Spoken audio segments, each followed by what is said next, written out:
మరణం పొందడానికి మా కొరకు, మా పాపముల కొరకు నీవు చనిపోవడానికి ఈ లోకానికి వచ్చావు ప్రభువా. నీకు స్తోత్రం, వందనం చెల్లిస్తున్నావు. నువ్వు ప్రాణం పెట్టినావు, ఆ తర్వాత చనిపోయినావు ప్రభువా. నేను సమాధిలో ఉంచారు. అరిమత యోసేపు సమాధిలో నీవు ఉంచబడినావు. 3 రోజులు నువ్వు సమాధిలో ఉన్నావు తండ్రి. 3వ రోజు ఆదివారంన పెందలకడనే నువ్వు లేచినావు. ఇంకా చీకటిగా ఉండగానే నువ్వు సమాధి నుండి బయటకు వచ్చినావు. నీకు స్తోత్రం చెల్లిస్తున్నావు. మరణమును మృంగివేసినావు, మరణపు ములను విరిచిన వాడవు. నీ పాదములకు స్తోత్రము, వందనం చెల్లిస్తున్నావు. ఏ మానవుడు తిరిగి లేవలేదు, కానీ నీవు దేవుని కుమారుడైన క్రీస్తు కాబట్టి నీవు తండ్రి వలన ఈ అధికారం పొంది సమాధి నుండి బయటికి వచ్చినావు ప్రభా. నీవు నీ శిష్యులకు కనపడ్డావు, మగ్దలేని మరీ కనపడ్డావు. మరి అమ్మాయి మార్గంలో నీ యొక్క శిష్యులతో నడిచినావు. వారికి లేఖనములను బోధించి ప్రభా, లేఖనంలో నిన్ను గురించి రాయబడిందని వారికి తెలియజేసి వారి కన్ను తెరవజేసినావు. నీ పాదం స్తోత్రం, వందనం చెల్లిస్తున్నాం. దయగలమ్మా ప్రభా, పెద్దనవాడ గ్రామంలో ఈ యొక్క ఎంబీ చర్చిలో ఉన్నటువంటి ప్రజలు, స్త్రీలు, పురుషులు, పిల్లలు, పెద్దలు, మరి యవనస్తులు, మరి ప్రతి ఒక్కరూ ఎంతో సిద్ధపడి ప్రభా వేకునేలి వరలేచేసి ప్రభా తెల్ల వస్త్రం ధరించుకొని ఈ యొక్క ప్రాంగణానికి, తుంగభద్ర నదిలోనికి ప్రభా ఈ యొక్క స్థలంలో మేమందరం ప్రవేశించి నిన్ను స్తుతించేవారుగా, ఆరాధించేవారుగా, నీవు మరణను జయించి తిరిగి లేచినందుకు నేను మహిమపరచేవారుగా మేము ఇక్కడ చేరి ఉన్నాం. దయగల ప్రభా, నీ దాసుని మా వద్దకు తీసుకుని వచ్చినావు. ఈ మేనల్ గారి తండ్రి, వారి ద్వారా నువ్వు మంచి వర్తమానం మాకు వినిపించి వచ్చిన వారందరూ సంతృప్తి చెంది తండ్రి ఆత్మతో నింపబడి నీ యొక్క లేఖనాలను సరైన విధంగా మేము తెలుసుకుని నిన్ను వెంబడించేవారుగా, నిన్ను ఆరాధించి స్తుతించి మహింపరిచి మా జీవితాలను మార్చుకునే వారుగా చేసుకోవడానికి సాయం చేయవలసిందిగా మనం చేస్తూ ఈ కార్యక్రమం నడిపించినటువంటి పాస్టర్ గారిని కూడా దీవించండి. వచ్చిన వారందరినీ ఆశ్రయించి దీవించవలసిందిగా మనం చేస్తూ ఈ కార్యక్రమం అంతా మాకు దీవెనకరంగా చేయవలసిందిగా మనం చేస్తూ యేసుక్రీస్తునామమున ప్రార్థిస్తున్నాం తండ్రి, ఆమేన్. ప్రార్థించినటువంటి ఎండి భాస్కర్ గారికి క్రీస్తునామమున చెల్లిస్తున్నాం.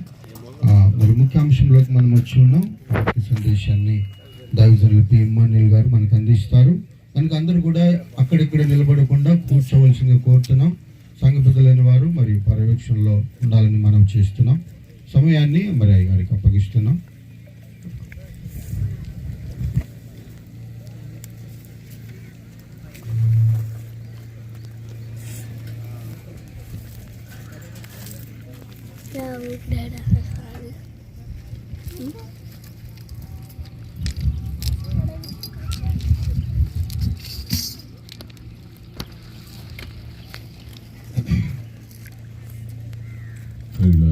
ఈ ప్రశాంత సమయంలో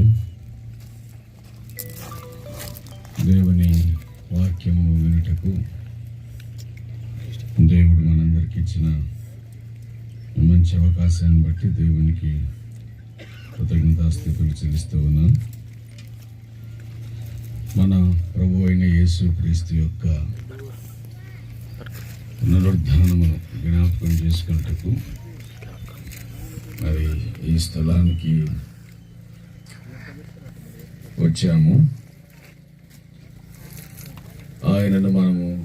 ఆయన పునరుద్ధానాన్ని జ్ఞాపకం చేసుకోవడం అన్నది సంవత్సరానికి ఒక పర్యాయం మాత్రమే కాదు, కానీ ఆయన సజీవుడు అనేటువంటి విషయము మన మనస్సులో ఎప్పుడూ ఉండనే ఉంటుంది. మనము ఆరాధించు వానిని మనము సజీవుడు అని ఎంచి ఆరాధిస్తూ ఉన్నాం. కాబట్టి ఆయన సజీవుడు అనే స్పృహ మనకుంది. తర్వాత ప్రతి ప్రభురాత్రి భోజనము సమయం నందు ఆయన సజీవుడు అనే సంగతిని ఎరిగే మనము ప్రభు బలలో లేక ఆరాధనలో పాల్పొందుచుకుంటాం. ఇది ప్రభు అయిన యేసుక్రీస్తు మనకు అనుగ్రహించినటువంటి ఒక గొప్ప ఆధిక్యత లేక కృప. ఈ ప్రపంచంలో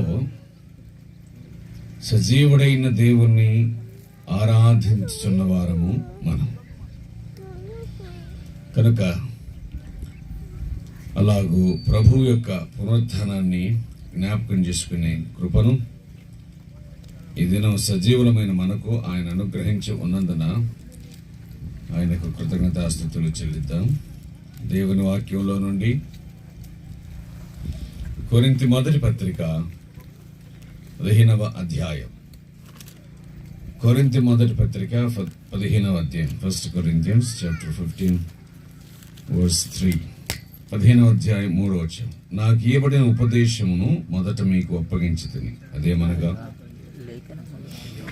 లేఖనముల ప్రకారము క్రీస్తు మన పాపముల నిమిత్తమై మృతి పొందెను, సమాధి చేయబడెను, లేఖనముల ప్రకారము 3వ దినమున లేపబడెను. చిన్న ప్రార్థన చేద్దాం. కరుణ కలిగిన తండ్రి, మీ ఘనమైన నామమునకు మా హృదయపూర్వకమైన కృతజ్ఞతాస్తుతులు చెల్లిస్తూ ఉన్నాం. ఈ దినమున మేము సజీవులమై మిమ్మల్ని స్తుతించుటకును, ఘనపరచుటకును, ఆరాధించుటకును మాకు అనుగ్రహించిన కృప కొరకు నీకు స్తోత్రాలు చెల్లిస్తూ ఉన్నాం. విమోచకుడవగు మా ప్రియ తండ్రి, మా పాప క్షమాపణ నిమిత్తమై మీ సంకల్పాన్ని అంతటినీ జ్ఞాపకం చేసుకుని ఉన్నాం. అందులో భాగంగా మా ప్రభు అయిన యేసుక్రీస్తు యొక్క మరణ పునరుత్థానములను మేము జ్ఞాపకం చేసుకుని ఉన్నాం.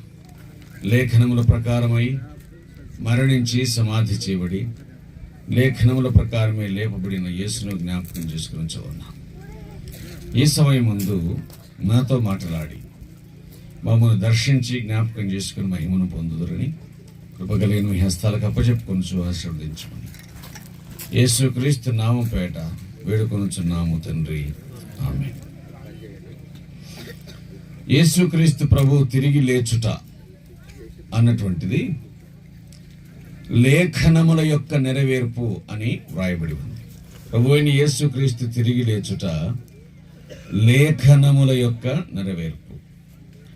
క్రొత్త నిబంధనలో లేఖనము అనే మాట చెప్పబడింది అంటే అది పాత నిబంధనను సూచిస్తుందని అర్థం చేసుకోవాలి. లేఖనములో చెప్పబడింది నెరవేర్చబడింది అని అంటే పాత నిబంధనలో చెప్పబడింది నెరవేర్చబడింది, లేక లేఖనములో చెప్పబడింది అని అంటే ప్రవచనములలో చెప్పబడింది అని. కాబట్టి లేఖనముల ప్రకారం క్రీస్తు మన పాపముల నిమిత్తమై ఆయన మృతి పొందెను, సమాధి చేయబడెను, లేఖనముల ప్రకారము తిరిగి ఆయన లేపబడెను అనే మాట వ్రాయబడి ఉంది. ప్రభు అయిన యేసుక్రీస్తు యొక్క జీవితంలో సమస్తము లేఖనమే, అనగా ముందుగానే చెప్పబడినటువంటి విషయాలు, అప్పటికప్పుడు జరిగింది కాదు. ఇవన్నీ కూడా ముందుగా చెప్పబడినటువంటి సంగతులు. అలాగే ప్రభు యొక్క పునరుద్ధానం కూడా ముందుగానే చెప్పబడింది. ఆ మాట దేవుని వాక్యాన్ని గుర్తు చేసుకుందాం. అపోస్తులైన పేతురు ఆ సంగతులన్నింటినీ జ్ఞాపకం చేస్తూ ఆ ప్రజలతో మాట్లాడినటువంటి విషయములను మనము గుర్తు చేసుకుందాం. 2వ అధ్యాయం అపోస్తుల కార్యముల గ్రంథము, అపోస్తలుల కార్యముల గ్రంథము 2వ అధ్యాయము 23వ వచనము నుండి, దేవుడు నిశ్చయించిన సంకల్పమును ఆయన భవిష్యత్ జ్ఞానమును అనుసరించి అప్పగింపబడిన ఈయనను మీరు దుష్టుల చేత సిలువ వేయించి చంపితిరి. ఇది ఆయన మరణం. 24వ వచనం, మరణము ఆయనను బంధించి ఉంచుట అసాధ్యం అని మాట వ్రాయబడింది. మరణము ఆయనను బంధించి ఉంచుట అసాధ్యం గనుక దేవుడు మరణ వేదనను తొలగించి ఆయనను లేపెను అని అంటూ దావీదు వ్రాసినటువంటి 16వ కీర్తనను జ్ఞాపకం చేస్తూ 27వ వచనం, నీవు నా ఆత్మను పాతాళములో విడిచిపెట్టవు, నీ పరిశుద్ధిని కుళ్ళుబట్టనీయు, నాకు జీవమార్గమును తెలిపితివి, నీ దర్శనం అనుగ్రహించి నన్ను ఉల్లాసముతో నింపెదు. తర్వాత 31వ వచనములో, క్రీస్తు పాతాళములో విడవబడలేదని, ఆయన శరీరము కుళ్ళిపోలేదని దావీదు ముందుగా తెలుసుకొని ఆయన పునరుద్ధానమును గూర్చి చెప్పెను. కాబట్టి ప్రభువైన యేసుక్రీస్తు యొక్క పునరుద్ధానము ఏమిటి అని అనగా అది ప్రవచనం. అది లేఖనము యొక్క నెరవేర్పు. దావీదు ఒక్కడు మాత్రమే కాదు, యెషయా ప్రవక్త కూడా 53వ అధ్యాయంలో ఆయన మరణ పునరుత్థానములను గూర్చిన ప్రస్తావనను తీసుకొని వచ్చాడు. ప్రియులారా, యేసుక్రీస్తు ప్రభు యొక్క పునరుద్ధానము దేనికి అని అనగా, అది మొట్టమొదటిగా ఆయన వైపు అంటే ఆయన ఏమై ఉన్నాడో ఆ సంగతిని మనకు తెలియజేయుటకు. పునరుద్ధానం ఏంటనగా ఆయన ఏమై ఉన్నాడో ఆ సంగతిని మనకు తెలియజేయుటకు పునరుద్ధానం అవసరమై ఉన్నది. నేను మృతుడను కాను, నేను సజీవుడను అని ఆయన మనకు తెలియజేయుటకు ప్రియ ప్రభు ఆయన ఈ పునరుద్ధానమును మనకు అనుగ్రహించి ఉన్నాడు. అంటే తన శక్తి ప్రభావములు, ఆ సంగతిని మనం గుర్తుంచుకోవాలి. ఆయన శక్తి ఏమిటి అని అనగా ఆయన మరణమును జయించగలిగిన శక్తి అని మనం గుర్తుంచుకోవాలి. మరణం అనేటువంటిది ఈ భూమి మీద మనుషులందరికీ సంప్రాప్తమయ్యేటువంటిది, కానీ మనిషి శరీరమును దాల్చిన యేసుక్రీస్తు సహా మరణమును ఆయన తప్పించుకోలేకపోయాడు. అది మన కోసమే అని వాక్యం చెబుతుంది. అయితే మరణమును జయించి తిరుగు లేచుట అన్నటువంటిది ఆయన బలమునకు, ఆయన దేవత్వమునకు అది సూచనగా మనకు కనబడుతూ ఉంది. అపోస్తలుడైన పౌలు దీని గురించి వివరంగా రాస్తూ ఇలాగున అన్నాడు. రోమాపత్రిక మొదటి అధ్యాయములో ఈ విధంగా చెప్పబడింది. రోమాపత్రిక మొదటి అధ్యాయం 1 నుంచి 7 వచనాలు కలిసి ఉన్నాయి తెలుగు బైబిల్లో. అంచేత మధ్యలోంచి నేను చదువుతూ ఉన్నాను. యేసుక్రీస్తు విషయమైన సువార్తను పరిశుద్ధ లేఖనముల యందు తన ప్రవక్తల ద్వారా ముందు వాగ్దానము చేసింది. యేసుక్రీస్తు శరీరమును బట్టి దావీదు సంతానముగాను, మృతులలో నుండి పునరుద్ధానుడైనందున పరిశుద్ధమైన ఆత్మను బట్టి దేవుని కుమారుడుగాను ప్రభావముతో నిరూపించబడెను అనే మాట వ్రాయబడి ఉంది. ఇది ఆయన నిరూపణ, ఇది ఆయన ప్రభావమునకు నిరూపణ అనే సంగతిని గుర్తుంచుకోవాలి. ఆయన ప్రభావం కలిగిన వాడు, శక్తి కలిగిన వాడు అనే సంగతిని జ్ఞాపకం చేయటానికి గాను పునరుద్ధానము మనకు అనుగ్రహించబడింది. యేసుక్రీస్తు ప్రభువు అనేక మందిని లేపగలిగాడు. అంటే సాధారణంగా మనం దేవుని వాక్యం చూసిన 3 లేపగలిగినాడు. అప్పుడు మరణించినటువంటి చిన్నదాన్ని తలితాకుమి అని చెప్పి, అలాగే సమాధికి మోసుకొని పోబడుచున్న వాణ్ణి పాడెముట్టి, సమాధిలో ఉన్నటువంటి వాణ్ణి ఆయన పేరు పెట్టి పిలిచి లేపాడు. ఆయన లేపాడు, కానీ ఆయన లేకపోతే ఆయన లేపిన సంగతి కూడా ఏమవుతుంది? అది అనుమానాస్పదం అవుతుంది. ఆయన లేకపోతే ఆయన లేపడం కూడా ఏమవుతుంది? అది అనుమానం. కానీ ఆయన లేపిన సంగతిని రుజువు చేయడానికి ఆయన పునరుద్ధానం అనేటువంటిది అవసరమై ఉన్నది. అవునా? ఆయన ఇతరులను లేపగలిగిన వాడు మాత్రమే కాదు, ఆయన తాను కూడా లేవగలిగిన వాడు అనే విషయము ఆయన పునరుద్ధానము ద్వారా మనకు బయలుపరచబడింది. ప్రభు అయిన యేసుక్రీస్తు యొక్క పునరుద్ధానము ఆయన ప్రభావమును, ఆయన శక్తిని, ఆయన దేవత్వాన్ని మనకు నిరూపణ చేసింది అనే విషయము దేవుని గ్రంథము జ్ఞాపకం చేస్తుంది. కాబట్టి ఆయన పునరుద్ధానం అన్నది జాగ్రత్త గుర్తుంచుకోవాలి. మొదటిది ఆయన వైపు నుంచి ఆయన శక్తిని గురించి మనకు తెలియజేస్తుంది. పునరుద్ధానం అనేటువంటిది తర్వాత మనకు సంబంధించింది, మన విశ్వాసానికి, మన జీవితానికి, మన భక్తికి సంబంధించింది. కానీ ప్రాథమికంగా మొదటిగా పునరుద్ధానం అనేటువంటిది అది ఆయన దేవత్వమునకు సంబంధించేటువంటి విషయము అని మనం గుర్తు చేసుకోవాలి. ఒకవేళ ప్రభు అయిన యేసుక్రీస్తు గనుక లేపబడకపోతే, ప్రభు అయిన యేసుక్రీస్తు గనుక లేపబడకపోతే ఏం జరుగుతుంది అనంటే, మనము ఒక మృతుణ్ణి ఆరాధించే వాళ్ళం అయి ఉండేవాళ్ళం. అంతే కదా? మనం ఒక చచ్చిన వాడిని ఆరాధించే వాళ్ళం అయి ఉండేవాళ్ళం. ఏమండి, యేసుక్రీస్తు ప్రభు తిరిగి లేవకపోతే మనం ఒక మృతుని సమాధిని ఆరాధించే వారం అయి ఉండేవాళ్ళం.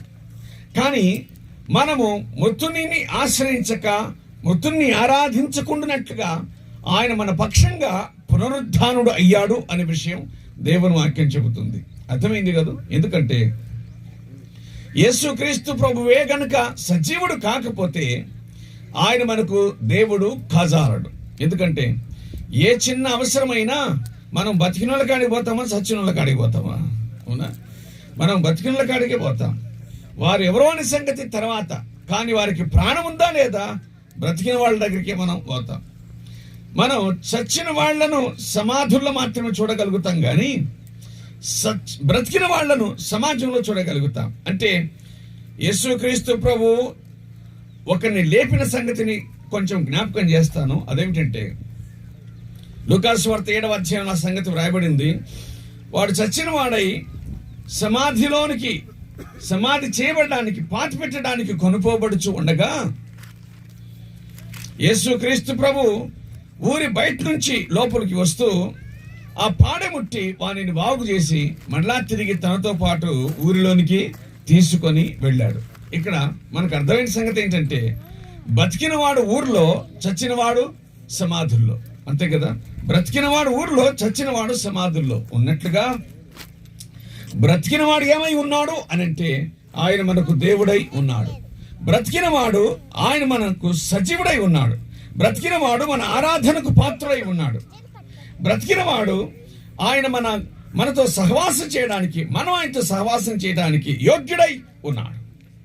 పునరుద్ధానం అనేటువంటిది ఆయన వైపు నుంచి మనకి ఇచ్చేటువంటి సందేశం ఏమిటి అనంటే ప్రభు అయిన యేసుక్రీస్తును మనం విశ్వసించుచున్నాము అంటే ఒక సజీవుడైన వాడిని విశ్వసించుచు ఉన్నాము, మన విశ్వాసము సరైనది అని చెప్పడానికి యేసుక్రీస్తు ప్రభు యొక్క పునరుద్ధానము మనకు అక్కడికి వస్తుంది.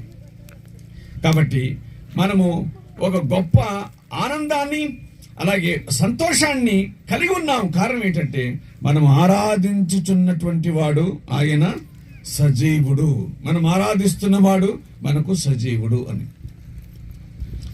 సజీవుని యొక్క ప్రాముఖ్యత ఏంటి అని అంటే, బ్రతికిన ప్రాణం యొక్క ప్రాముఖ్యత ఏమిటి అంటే మనకు బాగా తెలుసు. ప్రాణము ఉంటే చాలు, ప్రాణం ఉంటే చాలు. యాక్సిడెంట్ అయినప్పటికీ మనము హాస్పిటల్కి తీసుకెళ్తాం. ప్రాణం ఉంటే చాలు, రోగంతో ఉన్నప్పటికీ మనం ఇంట్లోనే ఉంచుకుంటాం. ప్రాణం యొక్క విలువ, ప్రాణం యొక్క విలువ. ప్రాణము పోతే ఇక దాని విలువ ఎటువంటిదో మనకు తెలుసు. అతడు ఎంత గొప్ప ఉన్నతమైన వాడైనా సరే మట్టికి తీసుకొని రావాల్సిందే. ప్రాణం యొక్క విలువ ఏమిటి అని అనగా మనం అతన్ని కనపరచడానికి వీలు కలుగుతుంది. ప్రాణం యొక్క విలువ ఏమిటి అని అంటే సహవాసం చేయడానికి వీలు కలుగుతుంది. మృతుని సంగతి ఏమిటి అని అనగా ఏమండి, మృతుని సంగతి ఏమిటంటే మరచిపోవడానికి తప్ప మృతుడు ఇంకా దేనికి పనికిరాడు.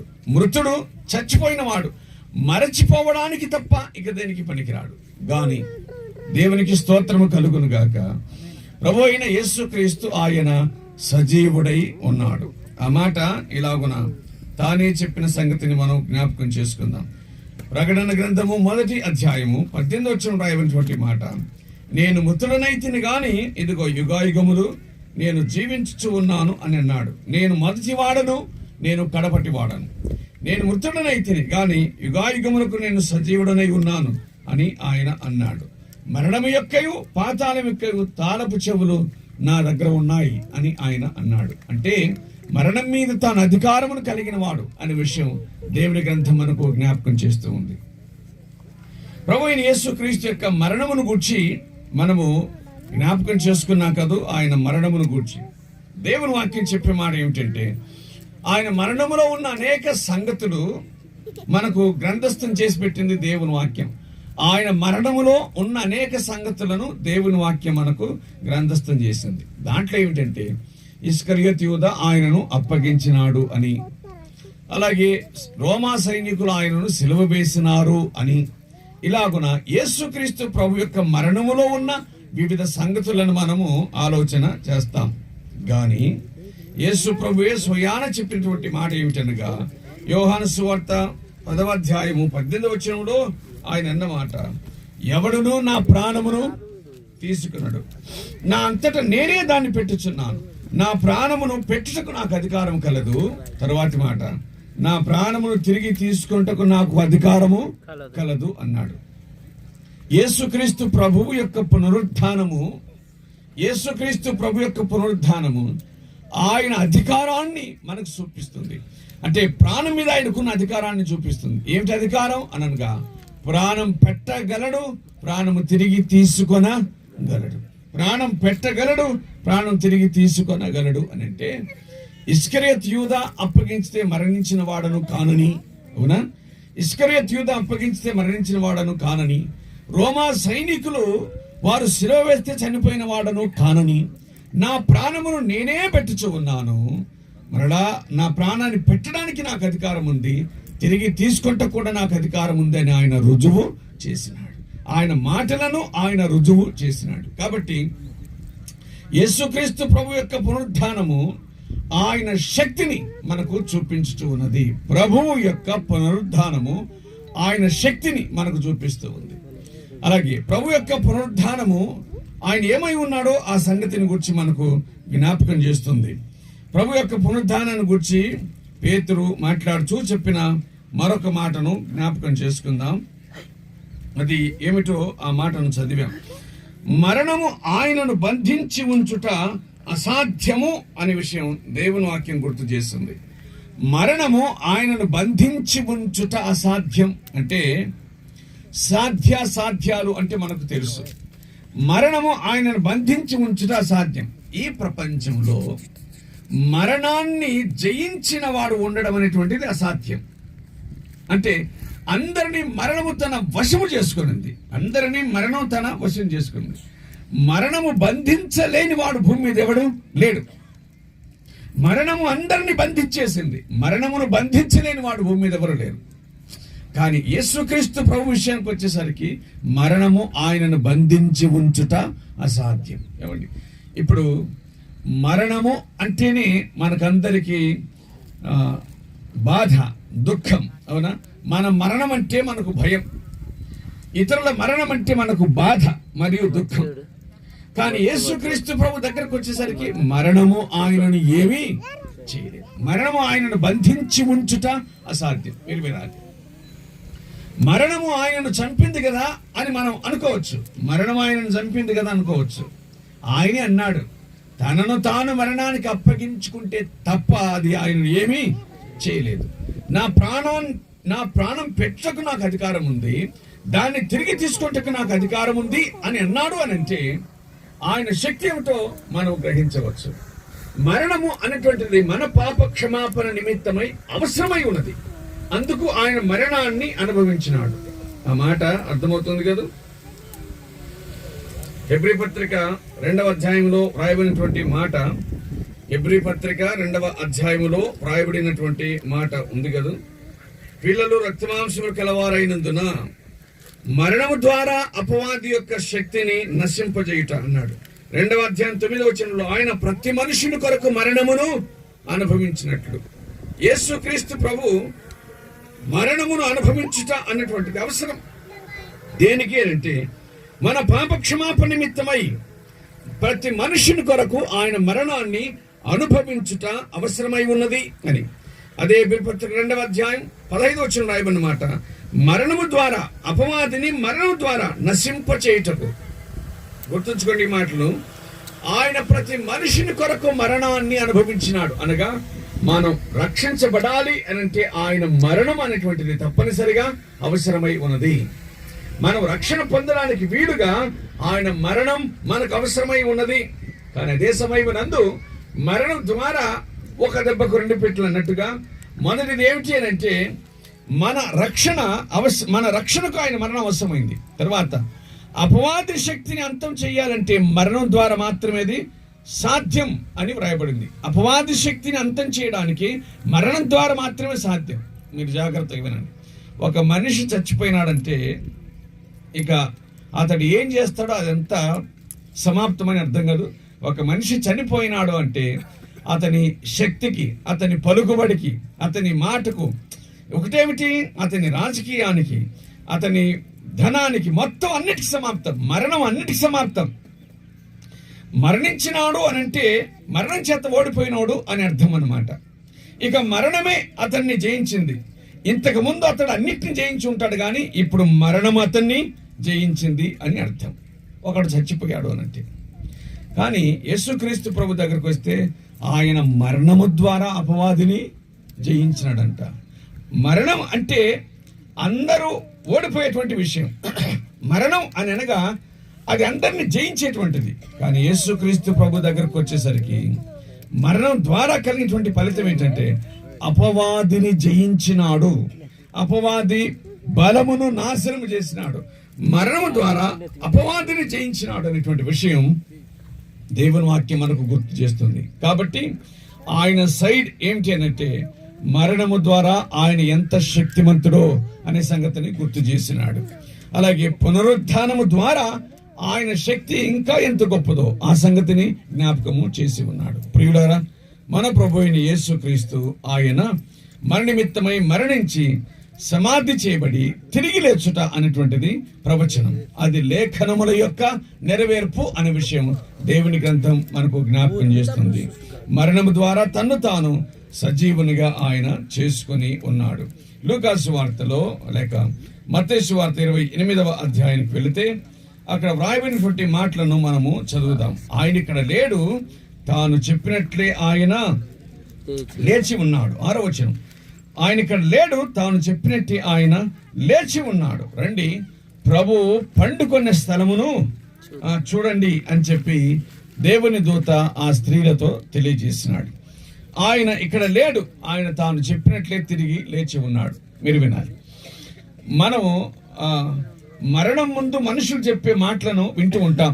ఏం చెప్తారు అనంటే, నేను చచ్చిపోతే కనుక నన్ను మన పొలంలో బాధ పెట్టరి అని చెప్పి, అవునా, నేను చచ్చిపోయినాక ఇది చేయరి అది చేయరి అని చెప్పి. ఈయన ఏమన్నాడంటే, నేను చనిపోయిన తర్వాత మళ్ళా 3వ దినం తిరిగి లేస్తాను అని అన్నాడు. అర్థమైంది కదా?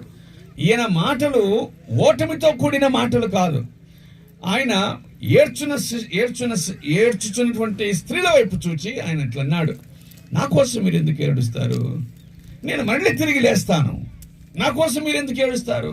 కానీ ఏడవాల్సింది మీకోసం, మీ పిల్లల కోసం అని ఆయన అన్నాడు. మీకోసం, మీ పిల్లల కోసం. ఎందుకంటే ఒక్కసారి మరణమే గనక మిమ్మల్ని ముగించితే, మీ జీవితాన్ని ముగిస్తే ఇక మీకు రెండవ అవకాశం ఉండదు.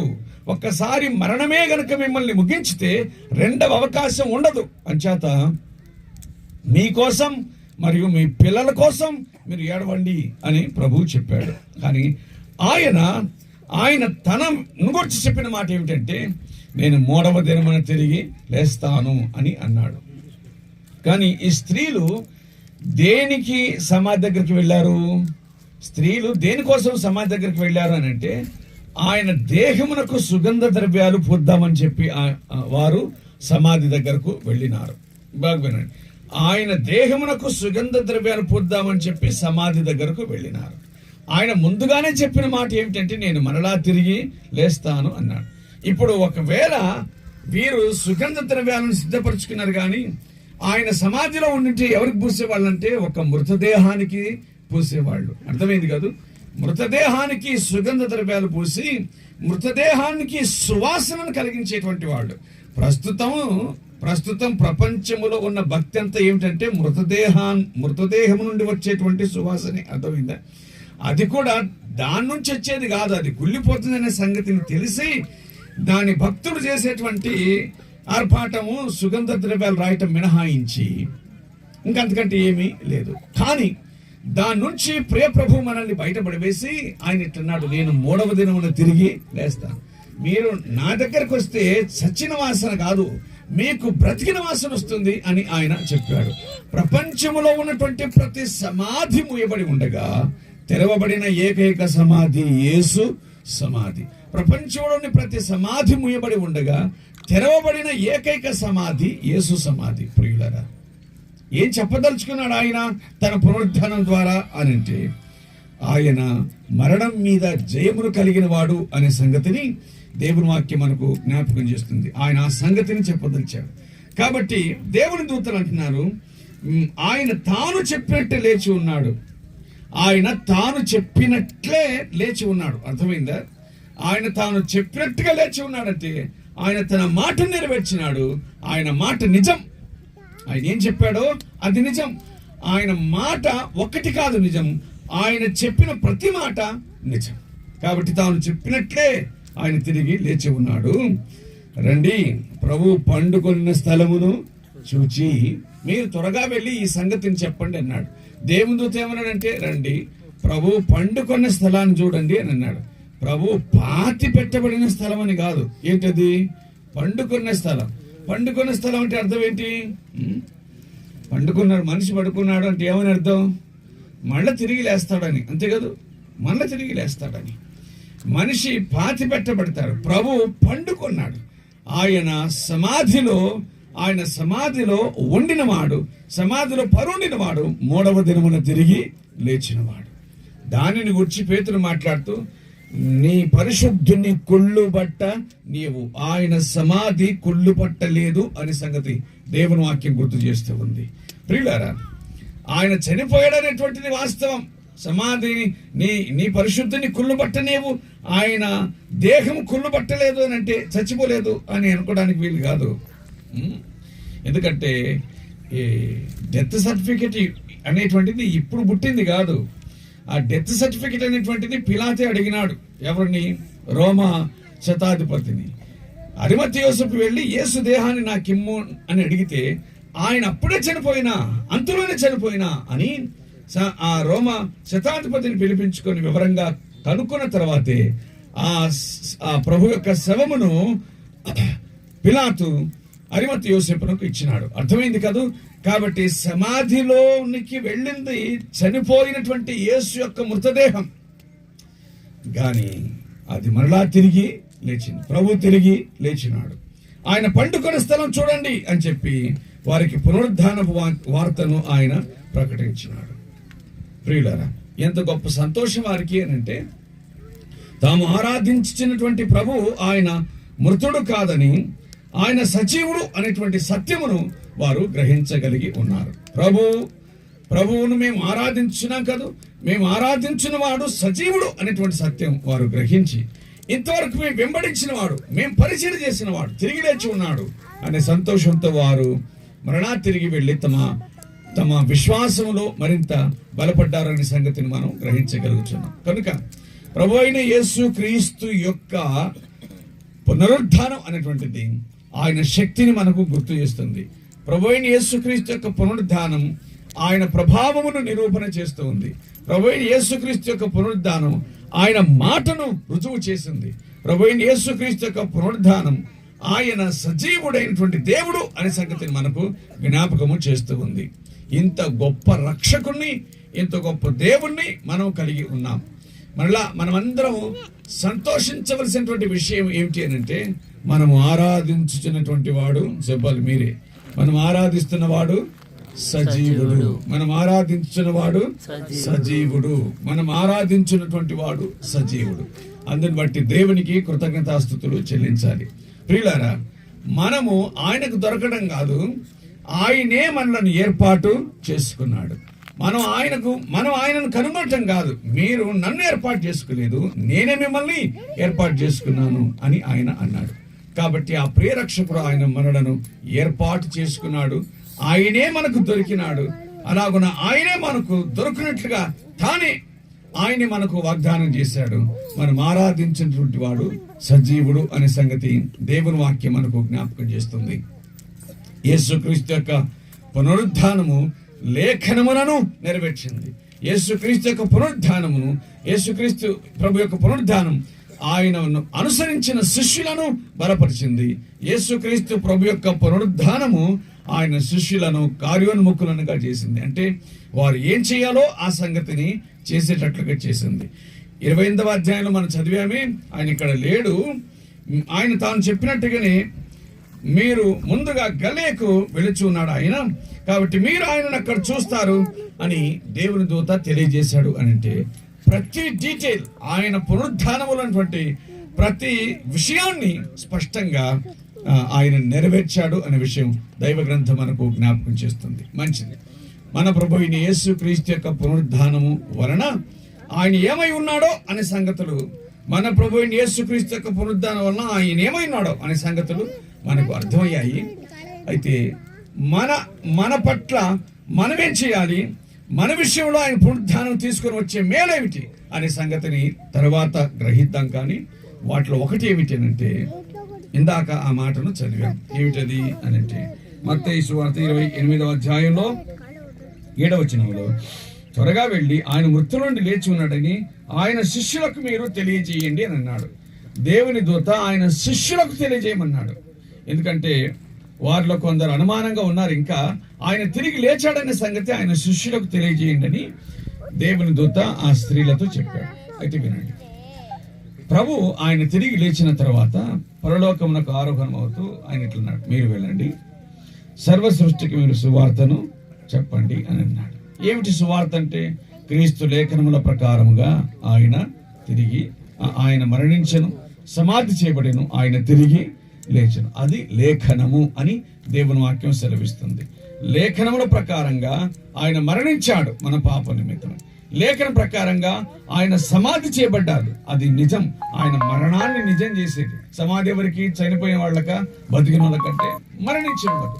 కాబట్టి ఆయన సమాధి, ఆయన నిజంగా మరణించాడని గుర్తు చేస్తుంది. తర్వాత ఆయన పునరుద్ధానం ఏమిటంటే, ఆయన మరణం మీద విజయాన్ని కలిగిన వాడు అనే సంగతిని తెలియజేస్తుంది.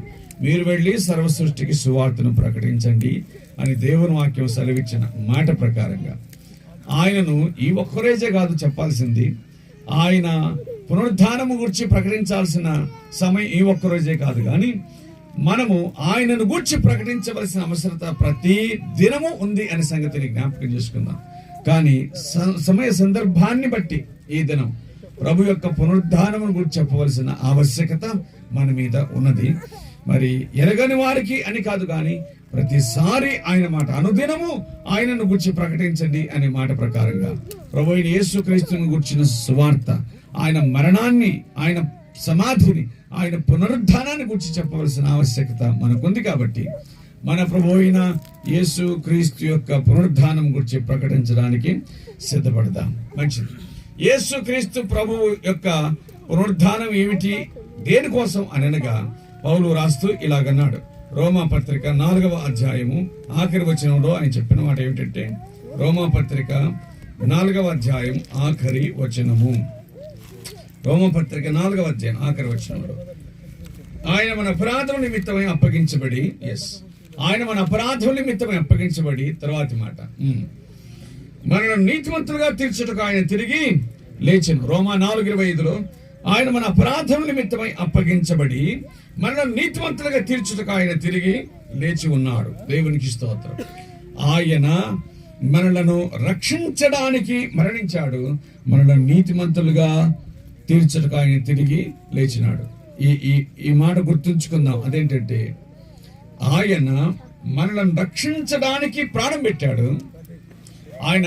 ఆయన మరణిస్తేనే మనకు విమోచన, విడుదల. అదే సమయంలో ఆయన మనల్ని నీతిమంతులుగా తీర్చుటకు తిరిగి లేచను. యేసుక్రీస్తు ప్రభువునందు విశ్వాసం ఉంచిన వారు నీతిమంతులుగా తీర్చబడుదురు అని దేవుని వాక్యం చెబుతుంది. అంటే ఆయన పునరుద్ధానము మనలను నీతిమంతులుగా తీరుస్తూ ఉంది. మనము నీతిమంతులుగా జీవించడానికి ఆయనే కారకుడు. మనం నీతిమంతులుగా జీవించడానికి ఆయనే కారకుడు. ఆయన పునరుద్ధానం కారణం. కాబట్టి ఇంకా క్రీస్తునందు విశ్వాసం ఉంచకపోతే, ప్రభువును అంగీకరించకపోతే, ఇప్పటికైనా జీవితాన్ని ఆయనకు అప్పగించాలని మనవి చేస్తున్నాం. ఎందుకు అనగా, ఆయన మరణమును జయించినవాడు. తాను చెప్పినట్టుగా ఆ సంగతులను ఆయన చేసినటువంటి వాడు. మరణమును జయించిన వాడు అనంటే ఆయన మరలా రాబోవచ్చున్నాడు. తానే చెప్పినట్లుగా రాబోవచ్చున్నటువంటి వాడు. బ్రతికిన వాడు వస్తాడని అనుకుంటామా? చచ్చిపోయిన వాడు వస్తాడని అనుకుంటామా? బ్రతికిన వాడు కాబట్టి మరలా తిరిగి వస్తాడని అనుకుంటాం. అంచేత ఆయన రాబోవచ్చున్నాడు. ఆయనందు విశ్వాసం ఉంచకపోతే కనుక, ఆయనందు విశ్వాసం ఉంచకపోతే పాతాళము కాచుకొని ఉంది.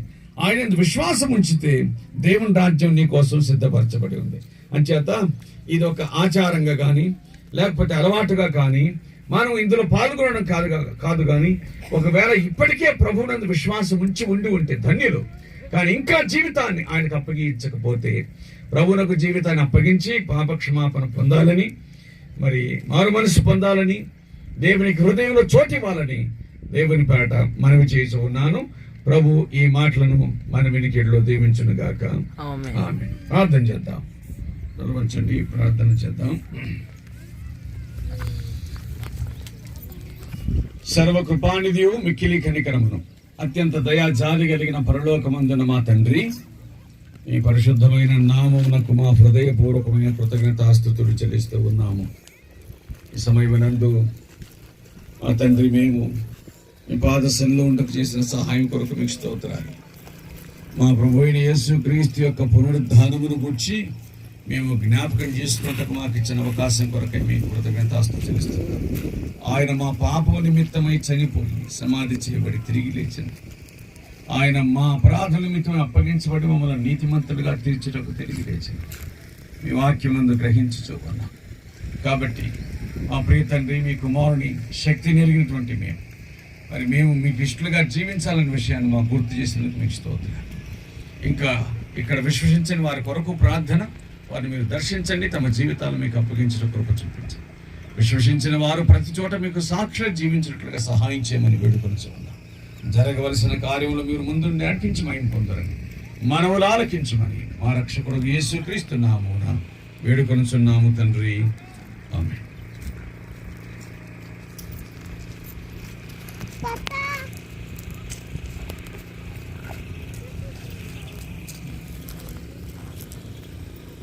మంచిది. ఈ సమయంలో చెప్పని మరి మాకు సందేశాన్ని అందించినటువంటి దైవజనులు ఇమానిల్ గారికి క్రీస్తు వందనాలు చెల్లిస్తున్నాం. ఈ సమయంలో మరి నిజముగా